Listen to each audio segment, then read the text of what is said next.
Hello students, आज हम करेंगे 10th का चैप्टर इलेक्ट्रिसिटी। आज हमारी पहली ऑनलाइन क्लास स्टार्ट हो रही है। ये आप ध्यान से देखिए, बहुत ही इंटरेस्टिंग और बहुत ही इजी चैप्टर है। अगर आप ध्यान से समझेंगे तो बहुत मज़ा आने वाला है इसे पढ़ने में।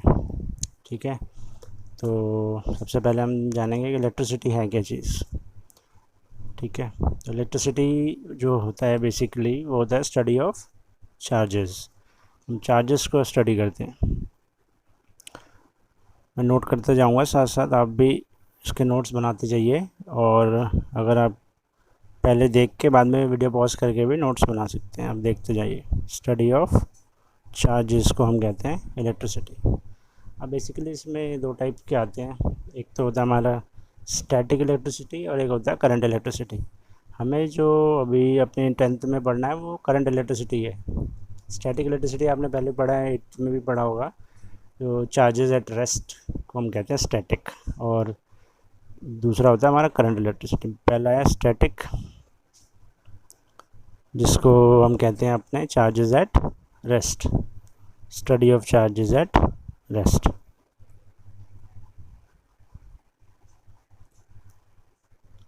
वीडियो की क्वालिटी देख लेना, अभी ज़रा मैनेज करके चलो, क्योंकि अभी तो कह नहीं सकते कैसी क्वालिटी आ रही होगी, आवाज़ में भी क्लैरिटी है या नहीं, वो बता देना आप मेरे को, फिर आगे से और बेहतर करने की कोशिश करेंगे इसको। हाँ, पहला स्टैटिक है, दूसरा करंट। ये जो करंट है ये आपको पढ़ना है बेसिकली 10th में, करंट इलेक्ट्रिसिटी।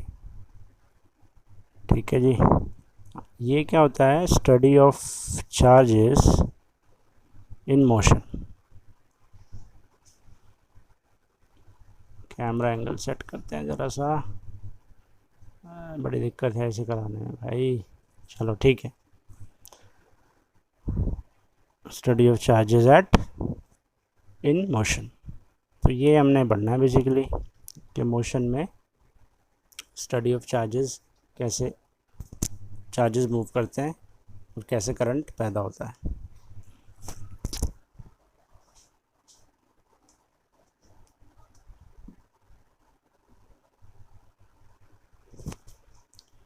अच्छा,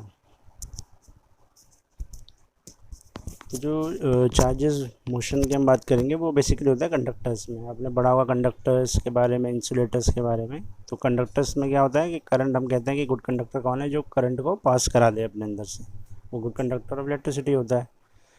तो ये जो मोशन, जो चार्जेस पास होते हैं वो कंडक्टर्स में से ही पास होते हैं बेसिकली। तो कंडक्टर्स क्या है? Materials that allow charges to flow through them. और इंसुलेटर्स क्या होते हैं?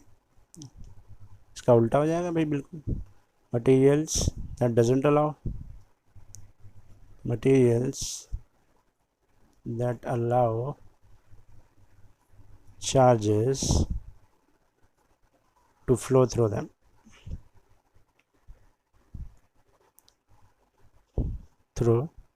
जैसे आपने पढ़ा होगा, आयरन है, स्टील है, एलॉयज़ और मेटल्स दोनों आ जाएंगे इसमें। एलॉयज़ भी करंट पास कराते हैं अपने में से और मेटल्स भी कराते हैं।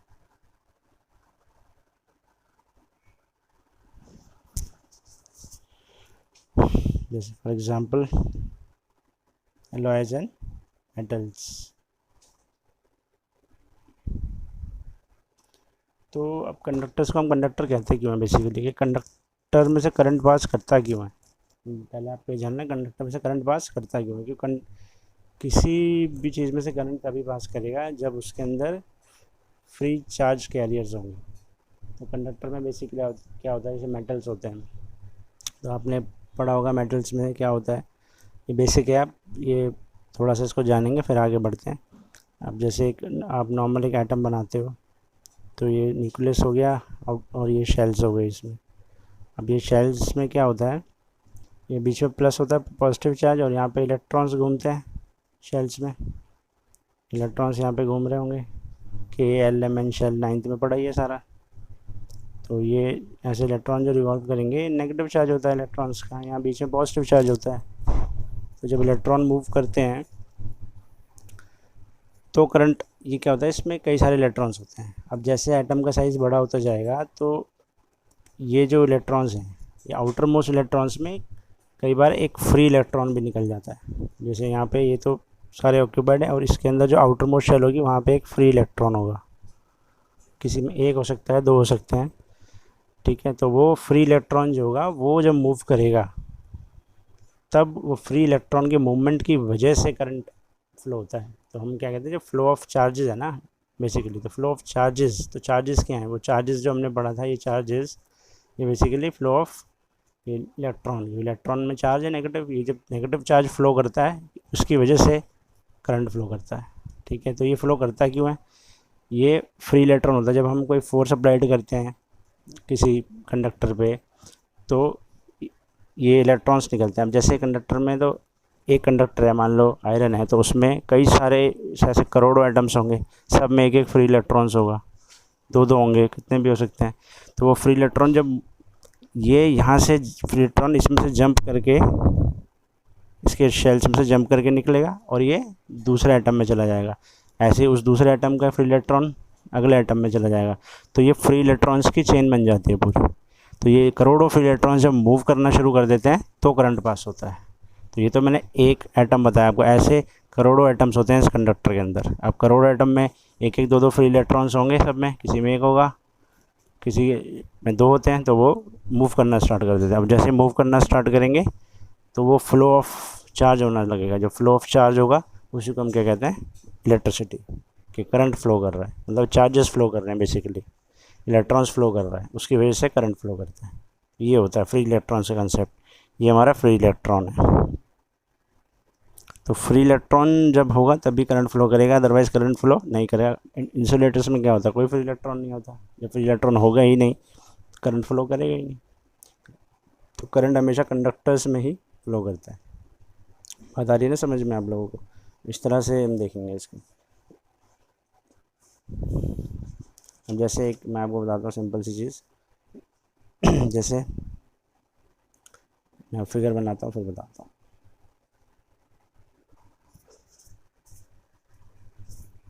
तो मैं आपको बता रहा था कि जैसे अब हम एक कंडक्टर लिया हमने, एक कंडक्टर है, अगर इसमें कोई हमने बैटरी कनेक्ट नहीं की हुई है तो आप देखेंगे कि बैटरी कनेक्ट नहीं किया तो ये एटम्स हैं इसमें जो आपको सर्कल में दिखाई दे रहे हैं, और जो ये पिंक डॉट्स में है ये आपको, ये हमारे फ्री इलेक्ट्रॉन्स हैं।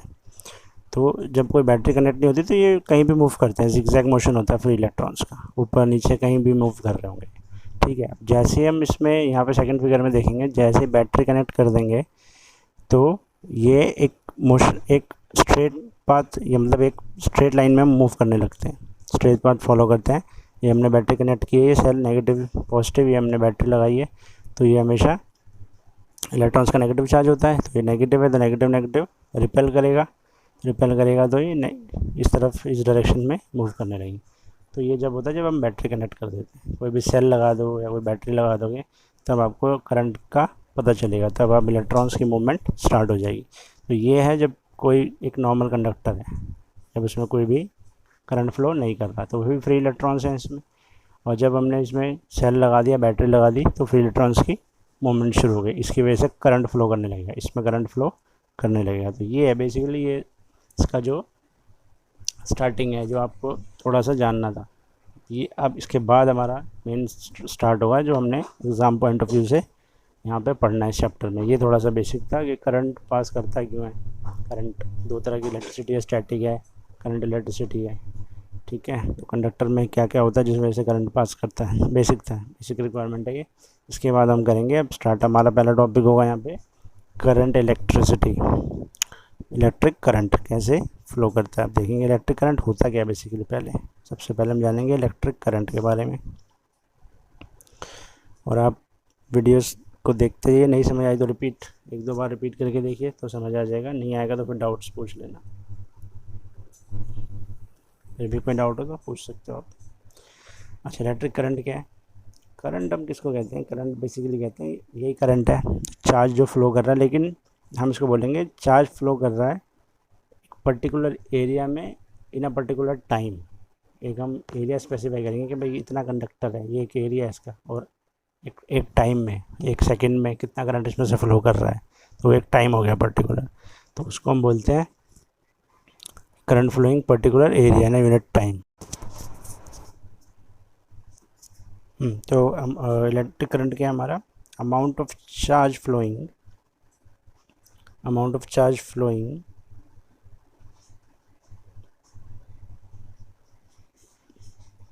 Through a particular area. मैंने बताया अभी आपको, through a particular area in a unit time.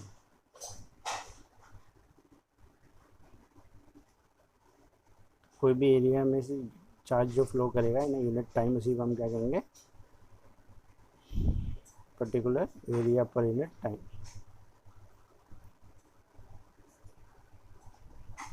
तो इसको रेट यूनिट टाइम, ठीक है। इसको rate of flow of charge भी कहते हैं, rate of flow of charge भी कह सकते हो आप, ये भी कह सकते हो। इसको डिनोट करते हैं बेसिकली करंट को आई से, आई, और ये हमारा करंट है। चार्ज को डिनोट करते हैं हम क्यू से, क्यू। तो चार्ज पर यूनिट टाइम, तो इसका फॉर्मूला बन जाएगा हमारा charge per unit time, Q by T, ठीक है। तो क्यू चार्ज, और मैं अब ये भी बताना था आपको, जो चार्ज होता है इसकी एसआई यूनिट होती है कूलम्स, जिसको हम कैपिटल सी से डिनोट करते हैं। तो कूलम्स, और टाइम की तो आपको पता ही है सेकंड्स होती है। तो बेसिकली करंट की एसआई यूनिट क्या बनेगी फिर, कूलम्स पर सेकेंड, कूलम्स पर सेकेंड।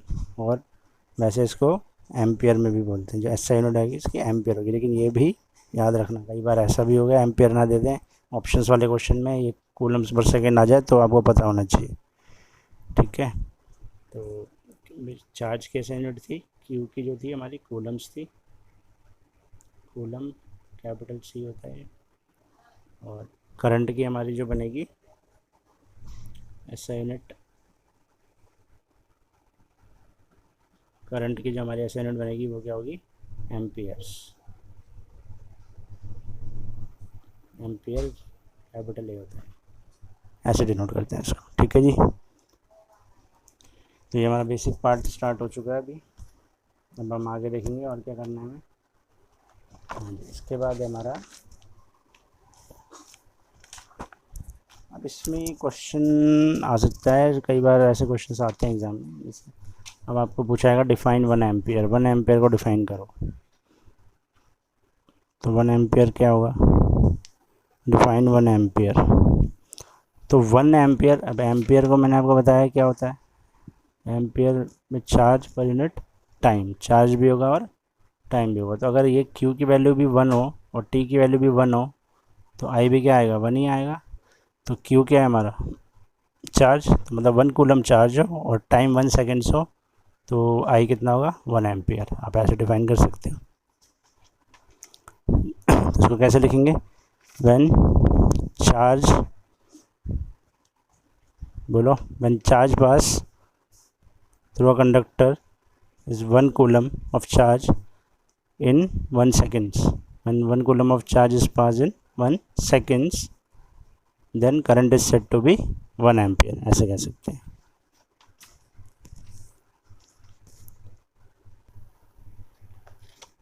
इसके बाद हम यूनिट्स देखेंगे इसकी। करंट में एक दो चीज़ें और आपको देखना, मिली एम्पियर होता है, अगर 1 मिली एम्पियर की यूनिट होती है 10⁻³ एम्पियर के बराबर होता है। और 1 माइक्रो एम्पियर जो होता है 10⁻⁶ एम्पियर्स के बराबर होता है। न्यूमेरिकल्स में यूज़ होंगी ये वैल्यूज़, तब आपको कन्वर्ट करना पड़ेगा। करंट हमेशा आपको एम्पियर में ही रखना, मिली एम्पियर दिया हो चाहे माइक्रो एम्पियर दिया हो, उसको आप इसमें पहले कन्वर्ट कर लोगे, ठीक है। अगर 1 मिली एम्पियर दिया है तो उसको 10⁻³ से इंटू कर दोगे, माइक्रो एम्पियर दिया है तो 10⁻⁶ से इंटू कर दोगे, तो वो एम्पियर में कन्वर्ट हो जाएगा। और न्यूमेरिकल में हमें एम्पियर में ही चाहिए होता है, नहीं दिया तो कन्वर्ट करना पड़ेगा आपको, ठीक है। दूसरा, अब इसमें हम क्या, एक इंस्ट्रूमेंट होता है हमारा जो करंट किससे नापा जाता है, करंट हमेशा हम नापते हैं एम मीटर से, ammeter, AMMETER, ammeter. तो an instrument called ammeter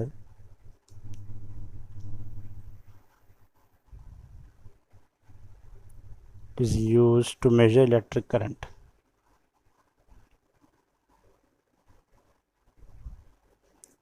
Electric current in a circuit. Circuit क्या चीज़ होती है, सर्किट बेसिकली कुछ नहीं है, एक वायर है जिसको आप एक कनेक्शन दे दोगे सिंपल सा, जैसे ये होता है। इसको बनाते कैसे मैं बता देता हूँ। जैसे एक वायर है, एक रेजिस्टेंस लिया आपने, या बल्ब ले लिया, एक बैटरी ली है कि बैटरी है, मतलब बैटरी को ऐसे दिखाते हैं। ये एक सेल है और ये दूसरा सेल हो गया। ऐसे कई सारे सेल्स लगाते हैं तो बैटरी बन जाती है। बैटरी है, यहाँ पे स्विच को ऐसे दिखाते हैं, ओपन स्विच है ये, और डॉट लगा देंगे तो क्लोज स्विच हो जाएगा, मतलब ऑन हो गया अभी। ठीक है, और इससे ये वायर्स हैं आपकी, वायर्स जा रही हैं, यहाँ पे कनेक्शन है। यहाँ पे मतलब बल्ब है, बल्ब का सिंबल ये होता है, ये बल्ब लगा हुआ है। बल्ब है, कोई भी इंस्ट्रूमेंट है, कुछ भी लगा हो सकता है। ठीक है, यहाँ पे एक एमीटर भी हम लगा सकते हैं करंट नापने के लिए, कितना करंट जा रहा है। ये बेसिकली क्या बन गया, एक सर्किट बन गया। यहाँ से करंट निकलेगा, इधर जाएगा। करंट हमेशा ध्यान रखना पॉजिटिव टू नेगेटिव फ्लो करता है, जो हमारा कन्वेंशनल करंट होता है, क्योंकि इलेक्ट्रॉन फ्लो करते हैं नेगेटिव टू पॉजिटिव, और करंट उसकी उल्टी डायरेक्शन में फ्लो करता है। तो करंट हमेशा प्लस टू माइनस जाएगा। तो बैटरी का जो बड़ा वाला ये होता है, ये प्लस होता है, ये माइनस होता है। तो ये प्लस चार्ज है, ये माइनस चार्ज है, तो ये करंट हमेशा ऐसे फ्लो करेगा, इस डायरेक्शन में। यहाँ से जाएगा, यहाँ से निकलेगा, और ये वापस हमेशा। इसको बोलते हैं कन्वेंशनल करंट, ये डायरेक्शन होती है कन्वेंशनल करंट की। इसके बाद हमने पढ़ना था पोटेंशियल डिफरेंस के बारे में और इलेक्ट्रिक पोटेंशियल के बारे में। तो पहले हम पढ़ेंगे इलेक्ट्रिक पोटेंशियल। इलेक्ट्रिक पोटेंशियल क्या चीज़ होती है? मान लो कोई चार्ज है, कहीं स्पेस में कोई चार्ज है, तो वहाँ इन्फिनिटी पर है कोई चार्ज। तो इन्फिनिटी से उस चार्ज को अगर हम किसी एक पॉइंट पे उठा के ले आते हैं, तो वहाँ से लाने में जो आपको वर्क डन करना पड़ेगा, उसको आप कहोगे इलेक्ट्रिक पोटेंशियल। मतलब amount of work done in carrying a unit charge from infinity to a point. अब मान लो कोई चार्ज कहीं इन्फिनिटी पे पड़ा हुआ है, ये इसको आप किसी एक पॉइंट पे लेके जा रहे हो। हमारा कोई पॉइंट है यहाँ पर, ए पॉइंट है कोई, तो ये इन्फिनिटी है। इन्फिनिटी से अगर हम किसी एक पॉइंट पर किसी चार्ज को लेके आ जाते हैं, तो यहाँ से यहाँ तक आने में जो वर्क डन हमें करना पड़ेगा, जो एनर्जी यूज़ होगी, उसको हम क्या कहेंगे? Electric potential. ठीक है, तो ये होता है हमारा इलेक्ट्रिक पोटेंशियल। और इसी से आगे चलेंगे पोटेंशियल डिफरेंस के बारे में, जो आपको बड़ा इंपॉर्टेंट चीज़ है, जो न्यूमेरिकल पॉइंट ऑफ व्यू और डेफिनेशन पॉइंट ऑफ व्यू से क्वेश्चन भी आ सकता है इसमें से। पोटेंशियल डिफरेंस के बारे में, पोटेंशियल डिफरेंस। अब ये टर्म यहीं से समझ आ रही है। पोटेंशियल डिफरेंस का मतलब क्या होता है? इसको बेसिकली कहते हैं इलेक्ट्रिक पोटेंशियल डिफरेंस। मतलब ये इलेक्ट्रिक पोटेंशियल है, इसमें डिफरेंस मतलब क्या होगा? अब मान लो आप इन्फिनिटी से एक ए पॉइंट पे लाए हो, ठीक है, और हम यहीं ए से अगर हम किसी बी पॉइंट पे ले जाते हैं चार्ज को, तो जो ए और बी पॉइंट के बीच का जो डिफरेंस होगा चार्जेस में, उसको कहेंगे पोटेंशियल डिफरेंस। जैसे इसके मान लो मैं बताता हूँ, जैसे एक ये इलेक्ट्रिक फील्ड है, मान लो हमारी कोई एक इलेक्ट्रिक फील्ड है। यहाँ पर एक ए पॉइंट है, एक बी पॉइंट है, ठीक है। तो अब ये जो ए पॉइंट से बी पॉइंट तक अगर हम किसी चार्ज को ले जाते हैं, ये तो इन्फिनिटी से ए पॉइंट तक लाने में इलेक्ट्रिक पोटेंशियल बोलते हैं। और अगर सेम फील्ड में एक पॉइंट से दूसरे पॉइंट पे अगर आपको चार्जेस को ले जाना है, तो इसको बोलेंगे, इसमें जो वर्क डन करना पड़ेगा, इसको बोलेंगे हम पोटेंशियल डिफरेंस। उसकी डेफिनेशन क्या बनेगी? Amount of work done in carrying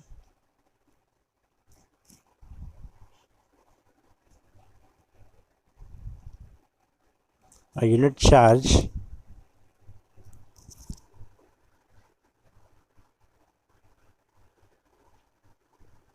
from one point to another point.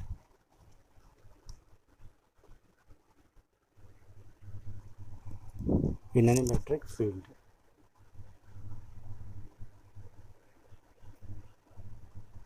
मतलब अगर ए से बी तक हमें ले जाना है चार्ज को, तो जितना हम वर्क डन करेंगे उसको बोलेंगे हम पोटेंशियल डिफरेंस। अब इसको डिनोट करते हैं वी से। वी से पोटेंशियल डिफरेंस और वोल्टेज एक ही चीज़ होती है दोनों, वी से। इसका फॉर्मूला बनता है we is equal to W/Q के वर्क डन इन कैरिंग है यूनिट चार्ज। ये चार्ज है, ये वर्क डन है, ठीक है। तो ये होता है हमारा पोटेंशियल डिफरेंस।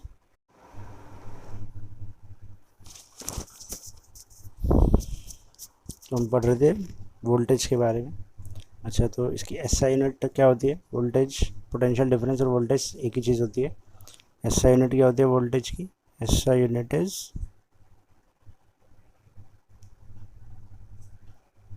वोल्ट्स। वोल्ट्स होती है कैपिटल वी से, इसको आप डिनोट करोगे, ठीक है। और इसको मेजर कैसे किया जाता है? जैसे करंट हम एमीटर से मेजर करते थे, voltage is measured by instrument known as voltmeter.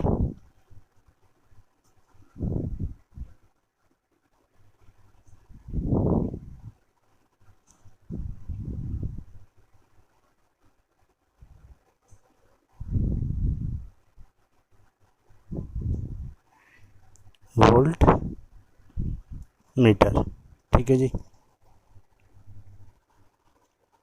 इसके बाद हम पढ़ेंगे ओम्स लॉ के बारे में। ओम्स लॉ क्या है? बहुत इंपॉर्टेंट है ये। ओम एक साइंटिस्ट है जिसने एक लॉ दिया है, किस चीज़ से रिलेटेड है? करंट और वोल्टेज दोनों से रिलेटेड है। करंट, इसमें ये कहता है basically electric current flowing through a metallic wire is directly proportional to the potential difference across its ends provided its temperature remains the same। इसका मतलब है कि जो करंट है वो हमेशा डायरेक्टली प्रोपोर्शनल होगा पोटेंशियल डिफरेंस के, मतलब वोल्टेज के करंट डायरेक्टली प्रोपोर्शनल होगा। डायरेक्टली प्रोपोर्शनल मतलब अगर करंट वोल्टेज बढ़ेगा तो करंट भी बढ़ेगा, वोल्टेज घटेगा तो करंट भी घटेगा। इसको बोलते हैं डायरेक्टली प्रोपोर्शनल, डायरेक्ट रिलेशन चलेगा। एक वैल्यू बढ़ाओगे तो दूसरी भी बढ़ेगी, एक घटाओगे तो दूसरी भी घटेगी, ठीक है। एक इलेक्ट्रिक करंट हमेशा पोटेंशियल डिफरेंस के डायरेक्टली प्रोपोर्शनल चलेगा। लेकिन इसमें एक चीज़ है, provided its temperature remains the same, मतलब टेम्परेचर सेम रहना चाहिए वायर का। अगर टेम्परेचर घट गया या बढ़ गया मान लो, तो फिर ये रिलेशन में चेंजेस आ जाएंगे, फिर वो डायरेक्टली प्रोपोर्शनल नहीं चलेगा। तो ये लाइन ज़रूरी, बहुत इंपॉर्टेंट है। Provided its temperature remains the same, temperature same रहना ज़रूरी है, तभी जो है पोटेंशियल डिफरेंस वो किसके डायरेक्टली प्रोपोर्शनल होगा? करंट के। तो वी जो है हमारा, और डायरेक्टली प्रोपोर्शनल का साइन ये होता है आई के होगा, और प्रोपोर्शनलिटी का साइन हटाते हैं तो हम इक्वल टू का साइन लेते हैं, तो हमेशा एक कांस्टेंट लगाते हैं। तो ये साइन हटाएंगे, इक्वल टू लेंगे, तो आई के साथ हम एक कांस्टेंट लेंगे, ये कांस्टेंट है यहाँ पे आर, और ये आर होता है रेजिस्टेंस, जिसको हम आगे अभी पढ़ेंगे ये क्या चीज़ है। अब अगर हम इसको देखें तो वी अगर आई को नीचे ले जाते हैं, V by I is equal to R, मतलब वी अपॉन आई का जो रेशो, ये रेशो है ना, ये रेशो हमेशा किसी कांस्टेंट के इक्वल आएगा, मतलब रेशो हमेशा इक्वल आएगा। कोई भी वैल्यू होगी रेशो में रखेंगे वी और आई को तो हमेशा सेम आएगी। ये हमारा ओम्स लॉ। अब एक टर्म निकल के आती है हमारे यहाँ से, रेजिस्टेंस। रेजिस्टेंस क्या चीज़ है? रेजिस्टेंस होता है बेसिकली एक वायर का, एक वायर है जिसको आप एक कंडक्टर कह सकते हो, कि वो कितना करंट को अपने अंदर से रेजिस्ट करता है फ्लो करने से, ठीक है। करंट को जो वो अपने अंदर से रेजिस्ट करेगा फ्लो करने से, उसको बोलेंगे उसका रेजिस्टेंस। तो हर एक वायर का एक अपना रेजिस्टेंस होता है। किसी वायर का ज़्यादा रेजिस्टेंस होता है तो वो ज़्यादा करंट को रोकती है, किसी वायर का कम रेजिस्टेंस होता है तो वो कम करंट को रोकती है। तो मतलब कोई ना वायर जो भी होगी वो कुछ ना कुछ करंट को अपने अंदर से रोकेगी। 100% करंट कभी भी किसी वायर से पास नहीं होता। तो गुड कंडक्टर वही होते हैं, या गुड कंडक्टर वायर वही होती हैं जो जिनका रेजिस्टेंस कम होता है, जो ज़्यादा करंट फ्लो कराती है अपने अंदर से, मतलब कम रेजिस्ट करती है और फ्लो ज़्यादा होता है। तो हमें तो ऐसी वायर चाहिए होती है जिसमें करंट ज़्यादा फ्लो करे, रेजिस्टेंस कम ऑफर करे वो, और जो हाई रेजिस्टेंस वायर होगी उसमें से बहुत कम करंट फ्लो करेगा। तो ऐसी वायर्स का हमें, उनका अलग यूज़ है वो भी, लेकिन जो हम बेसिकली घरों में वायर यूज़ करते हैं, कॉपर वायर यूज़ होती हैं, एलुमिनियम वायर यूज़ होती हैं, तो वो उनका क्योंकि रेजिस्टेंस बहुत कम होता है इसीलिए उनमें से ज़्यादा करंट फ्लो करता है, इसीलिए हम कॉपर और एलुमिनियम वायर यूज़ करते हैं। उन्हीं के वायरिंग बनाई जाती है, कॉपर और एलुमिनियम की। तो ये आपकी बनता है resistance of a conductor. It is the property of a conductor to resist the flow of current. तो ये आपका होता है रेजिस्टेंस के कंडक्टर की प्रॉपर्टी, कि वो अपने अंदर से करंट को रेजिस्ट करता है रोकने से, इसको हम बोलते हैं रेजिस्टेंस। जो ये आर था, V upon I is equal to R, तो ये होता है रेजिस्टेंस। और इसकी एसआई यूनिट होती है ओम्स, क्योंकि इसने ओम्स लॉ से ये निकल के आया था रेजिस्टेंस, तो इसकी एसआई यूनिट क्या रखी गई है? ओम्स।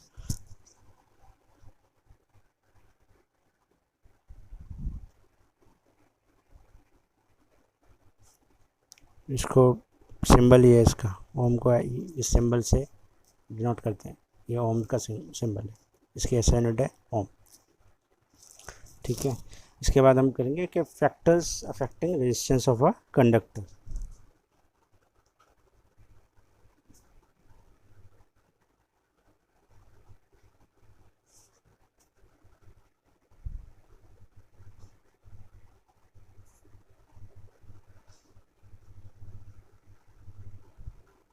अब इसमें बेसिकली 3 फैक्टर्स हैं रेजिस्टेंस को जो इफेक्ट करते हैं। एक तो लेंथ के वायर की, आपकी लेंथ क्या है, कितना बड़ा वायर है, कितना छोटा वायर है। दूसरा होता है area of the cross section, area मतलब वायर की मोटाई, मोटाई कितनी है, पतला वायर है या मोटा वायर है। और तीसरा होता है नेचर ऑफ द मटेरियल, कि बना किस चीज़ का है वायर, कॉपर का है, एल्यूमिनियम का है, अलग अलग नेचर होता है मटेरियल का, जो भी मटेरियल का बना है उसका उस पर डिपेंड करेगा। ठीक है, तो 3 चीज़ें, हमारा पहला लेंथ ऑफ द कंडक्टर,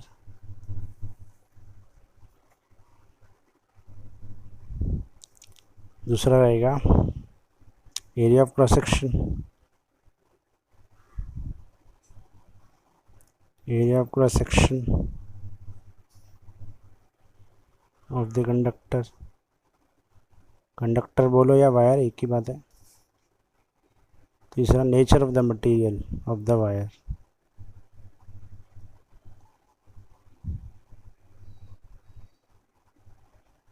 इन 3 चीज़ों पे बेसिकली डिपेंड करता है रेजिस्टेंस। इसका फॉर्मूला हमारा जो बनता है रेजिस्टेंस का, वो ये बनता है,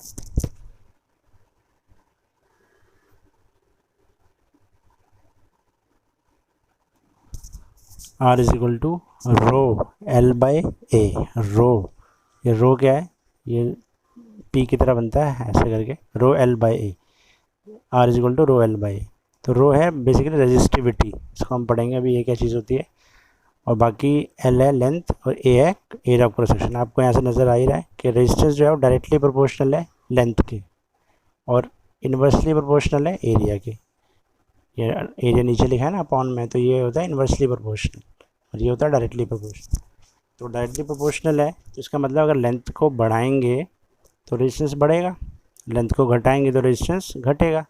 और एरिया ऑफ क्रॉस सेक्शन में उल्टा रिलेशन चलेगा, एरिया को बढ़ाएंगे तो रेजिस्टेंस घटेगा, एरिया को घटाएंगे तो रेजिस्टेंस बढ़ेगा। मतलब कहने का ये है, अगर आप लेंथ को इंक्रीज़ करते हो, अगर मतलब बड़ा वायर है, लंबी वायर है और एक छोटी वायर है, तो लेंथ अगर बढ़ेगी, अगर बड़ी वायर है तो उसका रेजिस्टेंस क्या होगा, ज़्यादा होगा छोटी वायर से, क्योंकि वो लंबी है, उसकी लेंथ ज़्यादा है। और ऐसे ही अगर एक मोटी वायर है, एक पतली वायर है, तो मोटी वायर है तो एरिया ऑफ क्रॉस सेक्शन क्या हो गया, ज़्यादा हो गया, तो एरिया ऑफ क्रॉस सेक्शन ज़्यादा तो रेजिस्टेंस कम हो गया। और पतली वायर है तो एरिया ऑफ क्रॉस सेक्शन कम होगा तो रेजिस्टेंस क्या हो जाएगा, ज़्यादा। तो मोटी वायर और पतली वायर में जो मोटी वायर होगा उसका रेजिस्टेंस कम होगा और जो पतली वायर होगी उसका रेजिस्टेंस ज़्यादा होगा। तो ये ऐसे रिलेट करेगा। इसमें ये भी पूछ सकते हैं, क्वेश्चंस आते हैं कि लेंथ को डबल किया तो रेजिस्टेंस पे क्या फ़र्क पड़ेगा, लेंथ को हाफ़ किया तो रेजिस्टेंस पे क्या। ये तो डायरेक्टली चल रहा है, इसको डबल करेंगे तो ये भी डबल हो जाएगा, इसको हाफ़ करेंगे तो ये भी हाफ़ हो जाएगा। ऐसे एरिया ऑफ क्रॉस सेक्शन इसमें उल्टा रिलेशन चलेगा, इसको डबल करेंगे तो आर कितना हो जाएगा, हाफ़। भाई इसको डबल करोगे 2 करोगे तो आर क्या हो जाएगा 1/2, और इसको हाफ़ करोगे तो आर क्या हो जाएगा, डबल। उल्टा हो जाता है, आधा करोगे तो इसका ट्वाइस हो जाएगा और इसको ट्वाइस करोगे तो ये हाफ़ हो जाएगा। इस तरह से रिलेशन चलेगा। वो तो न्यूमेरिकल्स में हम प्रैक्टिस करेंगे, इसके न्यूमेरिकल्स भी मैं आपको बताऊंगा कैसे करना है और उसके क्वेश्चंस दूंगा न्यूमेरिकल्स में।